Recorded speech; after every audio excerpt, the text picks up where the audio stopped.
آپ صبر کریں زندگی میں۔ قرآن مجید میں 90 مقامات پہ اللہ تعالیٰ نے صبر کا ذکر کیا ہے، اور کم و بیش حدیث مبارکہ میں 900 مرتبہ میرے حبیب نے صبر کا تذکرہ فرمایا ہے۔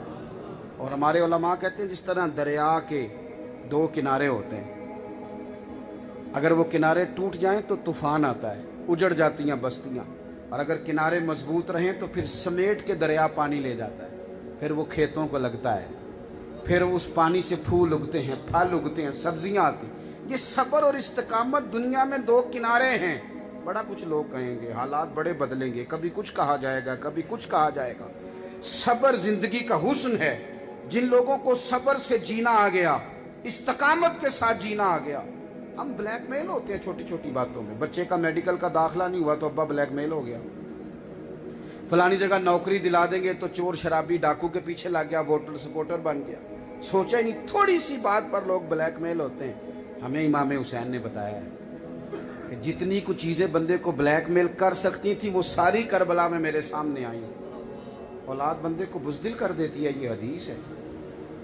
اپنا بخار برداشت ہوتا ہے، بیٹے کا نہیں ہوتا بھائی، نہیں ہوتا۔ لیکن امام زین العابدین بیمار نہیں تھے کربلا میں۔ انسان سب کچھ سہ سکتا ہے، پر وہ کہتا ہے میرے ساتھ بیٹیاں ہیں، ان کی موجودگی میں کوئی بات نہیں کروں گا۔ بیٹیاں ساتھ نہیں تھی امام حسین کی، 3 دن کے بھوکے پیاسے بچے ساتھ نہیں تھے، سارے رنگ کربلا میں تھے۔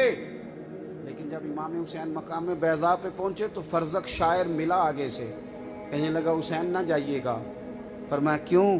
کہنے لگے کوفے والوں کے دل آپ کے ساتھ ہیں، تلواریں یزید کے ساتھ ہیں، آپ کا ساتھ نہیں دیں گے۔ آپ نے فرمایا تیرے پاس کوئی دلیل؟ کہنے لگا میں حضرت مسلم بن عقیل رضی اللہ تعالیٰ عنہ کی مقدس لاش کو کوفے کے چوک میں لٹکا ہوا دیکھ کے آیا ہوں۔ یہ بے وفائی کریں گے، یہ جذبہ ہے امام حسین کا۔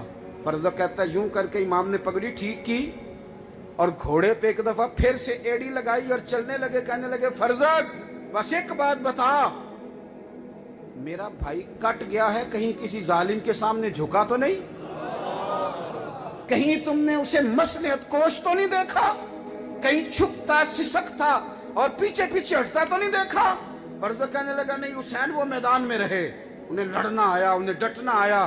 فرمایا پھر مجھے بھی جانے دے، یہ وہ والا رستہ ہے جو رستہ مولا علی شیر خدا کا بتایا ہوا ہے۔ حضرت عبداللہ بن زبیر نا امام حسین کے بعد یزیدی فوجوں سے لڑیں، یہ نواسے ہیں جناب صدیق اکبر کے۔ حضرت عائشہ صدیقہ رضی اللہ تعالیٰ عنہ کی بڑی بہن حضرت اسماء کے بیٹے، ان کی 90 سال عمر تھی جب ان کے بیٹے یزیدی فوجوں کے خلاف لڑ رہے تھے امام علی مقام کے رستے پر۔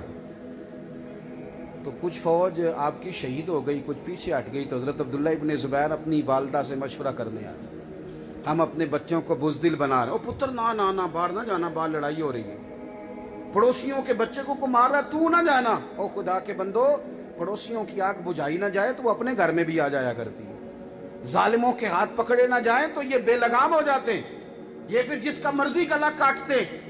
حضرت عبداللہ ابن زبیر اپنی والدہ سے کہنے لگے اماں کچھ میری فوج شہید ہو گئی ہے، کچھ پیچھے ہٹ گئی ہے، تو بوڑھی ہے، حضرت اسماء 90 سال عمر، بوڑھی بھی ہیں، نابینا بھی ہیں۔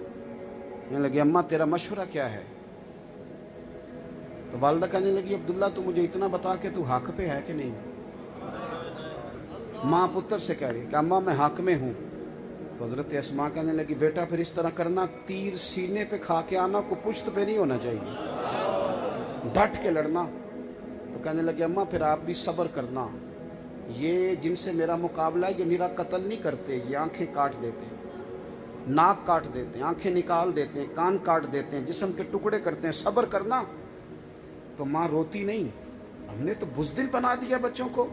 وہ جی کاکروچ سے ڈرتا ہے جی، وہ چیخوں کی آواز آ رہی تھی، وہ جی چھپکلی آ گئی تھی بچے چیخے، یہ کوئی دلیری ہے؟ وہ عید پہ بکرا ذبح ہو رہا تھا تو میرا بچہ رو رہا تھا، یہ کوئی فیشن ہے؟ یہ بچے کیسے جہاد کریں گے؟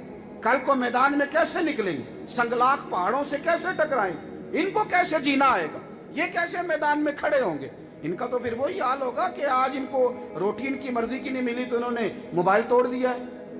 وہی اشر ہوگا کہ بچے نے جی ٹی وی توڑ ڈالا، کیوں جی؟ وہ کہہ رہا تھا جی میری مرضی کا سالن نہیں پکا۔ یہ مذاق تبھی ہوگا جب ہم بچوں کو کہیں گے کہ نہیں نہیں تو سیٹھ صاحب کا پتر ہے، تو پیر صاحب کا شہزادہ ہے، تو فلانے کا فلاں ہے، اب اس طرح کا نظام ہوگا تو پھر بزدل لوگ پیدا ہوتے ہیں، پھر قومیں لیڈر پیدا نہیں کرتی۔ جب کہا نا حضرت عبداللہ ابن زبیر نے کہ اماں وہ ناک کان کاٹ دیں گے، آنکھیں نکال دیں گے، حضرت اسماء کہنے لگی پتر تو مجھے نہ صبر کی تلقین کر، تو صبر کرنا، نہ پریشان ہو اگر یہ کاٹ دیتے ہیں جسم۔ حضرت اسماء کا جملہ سنو، فرمانے لگی بکرے کو صرف ذبح ہوتے وقت تکلیف ہوتی ہے، پتر کھال اتارتے وقت تکلیف نہیں ہوتی۔ جہاں میرا پتر میدان میں جا کے لڑ۔ حضرت عبداللہ ابن زبیر شہید کر دیے گئے، ان کی مقدس لاش جنت المعلا کے پاس، جنت المعلا کے پاس خانہ کعبہ کے قریب چوک میں مکے میں لٹکا دی گئی۔ بعض روایات میں 3 دن بعد میں 14 دن لاش مبارک لٹکی ہے، لیکن گٹی حضور نے دی تھی نا۔ کہتے ہیں لاش مبارک کے قریب سے گزرتے تھے تو خوشبو کے حلے آتے تھے۔ بادشاہ نے بلایا، سپہ سالار نے بلایا اور جناب اسماء سے کہنے لگا پتہ تیرا بیٹا کہاں ہے؟ آپ فرمانے لگی کہاں ہے؟ کہنے لگا میں نے لٹکا دیا ہے مکے کے چوک میں۔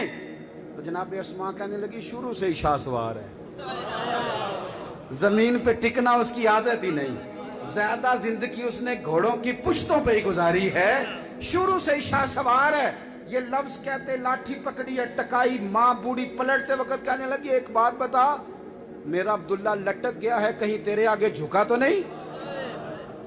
تو وہ شخص کہتا ہے حضرت عبداللہ ابن زبیر کی تلوار میں بھی بڑا زور تھا، پر ان کی ماں کے جملوں میں بھی بڑی ہی طاقت تھی، بڑی طاقت۔ تھوڑا سا نا جینا سیکھیں، زندگی میں کھڑا ہونا سیکھیں۔ یہ کیا بات ہوئی فلانی بات سے ڈر گئے، فلانی بات سے سہم گئے؟ یہ آپ دیکھیں جا کے نفسیات کے ڈاکٹروں کے پاس رش کتنا ہے، ہر بندہ ٹینشن، کس بات کی ٹینشن، کس بات کا ڈپریشن؟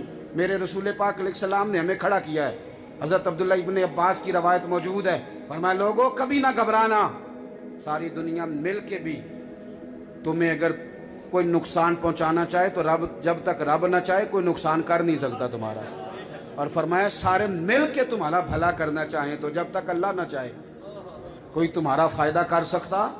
تو کھڑا ہونا سیکھیں ذرا، یہ درس کربلا ہے۔